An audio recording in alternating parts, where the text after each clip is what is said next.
আজকে আমসাতে আসা আমার কোনো রাজনৈতিক পরিচয় থেকে এখানে আসা নয়। আমি আমসার একজন গর্বিত সদস্য, সেই হিসেবেই আজকে আমার এখানে আসা।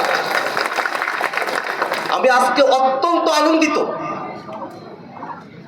আজকে যেসব নবীনরা এখানে সংবর্ধিত হয়েছেন, শুভেচ্ছা প্রাপ্ত হয়েছেন, আজ থেকে ঠিক 8 বছর আগে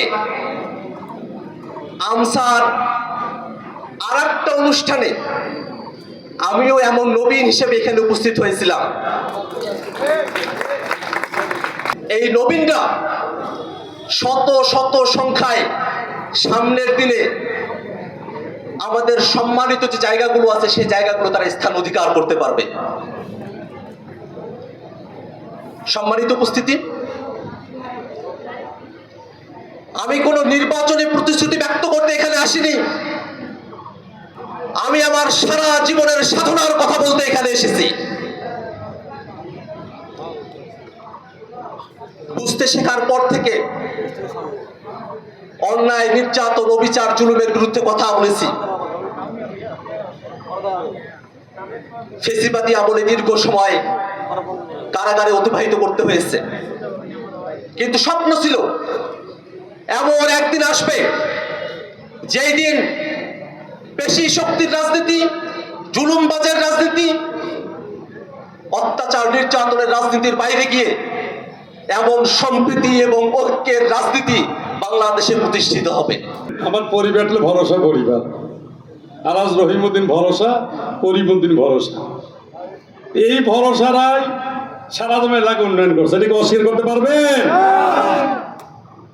উন্নয়নের গল্প কি করি? কারণ মুক্তরা এমপি বানার কত প্রকার উন্নয়ন আছে পার করি না ইনশাআল্লাহ। ওই যে জাগবের তিস্তা বাসাই, ওইখানে জাগতে হবে। কোনটা এমন একটা প্রকল্প, লক্ষ লক্ষ কোটি টাকা প্রকল্প, ওই প্রকল্প যদি আমরা করতে পারি, আমার নেতা আমার চেয়ারম্যান ভারপ্রাপ্ত চেয়ারম্যান তারেক রহমান সাহেব অলরেডি বলেই দিয়েছে, বিএনপি যদি ক্ষমতায় যায় এই প্রকল্পে 100% আমরা বাস্তবায়ন করব ইনশাআল্লাহ।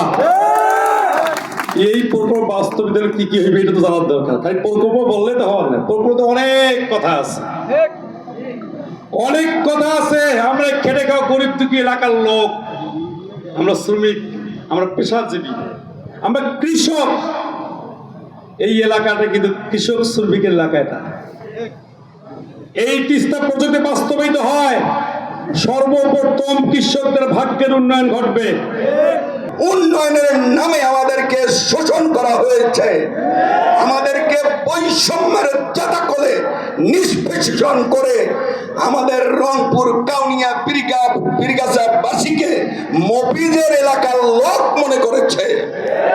অতএব ৩৬ জুলাইয়ের আন্দোলনে যারা শাহাদত বরণ করছে, ৩৬ জুলাইয়ের আন্দোলনে যারা পঙ্গুত্ব বরণ করছে, শহীদদের জন্য আত্মার মাগফিরাত কামনা করছি।